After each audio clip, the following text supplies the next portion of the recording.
প্রেমের নামে আমাকে ধোঁকা দিয়েছে, প্রতিশোধ নিতে পারতাম কিন্তু নেই নাই, এই জন্য কিয়ামতে আল্লাহ হুর পুরস্কার দিবেন কিনা। মারাত্মক একটা প্রশ্ন এসেছে, একটা হাদিসকে সামনে রেখে এই ব্যক্তি হয়তো প্রশ্নটা করেছে। দেখেন, একটা হাদিস এই ব্যাপারে রয়েছে যে কেউ যদি প্রতারণার শিকার হয়, কষ্ট পায়, ধোঁকা খায়, মুসিবতে পড়ে, এই ব্যক্তির ক্ষেত্রে একটা হাদিস রয়েছে, পরে আমি আলোচনাটা নিয়ে আসছি।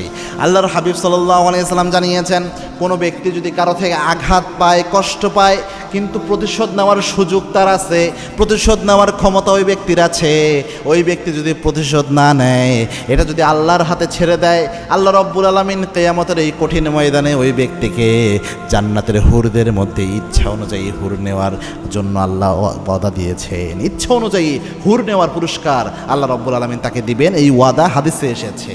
সুতরাং বোঝা যায় যে কোনো ব্যক্তি ধোঁকা খেলে, প্রতারণার শিকার হলে, সে যদি প্রতিশোধ না নেয়, সুযোগ আছে, কিন্তু এই ব্যক্তিকে আল্লাহ সুযোগ দিবেন। এখন এটা যে প্রেমের নামে যে বলছে, এখন প্রেম তো হারাম, before marital relationship it's totally হারাম ইন ইসলাম, এটা কোনোভাবেই হালাল করার উপায় নাই।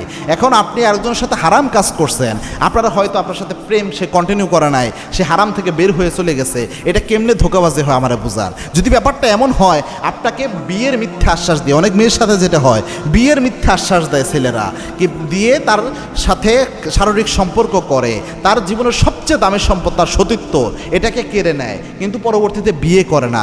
যদিও বিষয়টা হারাম, কিন্তু এত বড় জিনিস যেহেতু তার কাছে কেড়ে নিল, একটা মিথ্যা ওয়াদা দিয়ে প্রতারণা করলো, এটার জন্য অবশ্যই আল্লাহ কিয়ামতে ধরবে। কিন্তু এই কাজ থেকে আপনি প্রেমে প্রতারণার শিকার হয়ে আপনি এখান থেকে প্রতিশোধ নেওয়ার সুযোগ আছে, কিন্তু আপনি প্রতিশোধ দিলেন না, আর জান্নাতে আল্লাহর কাছে হুর চাচ্ছেন, ওই হাদিস এখানে কোনোভাবে মিলানো যায় না।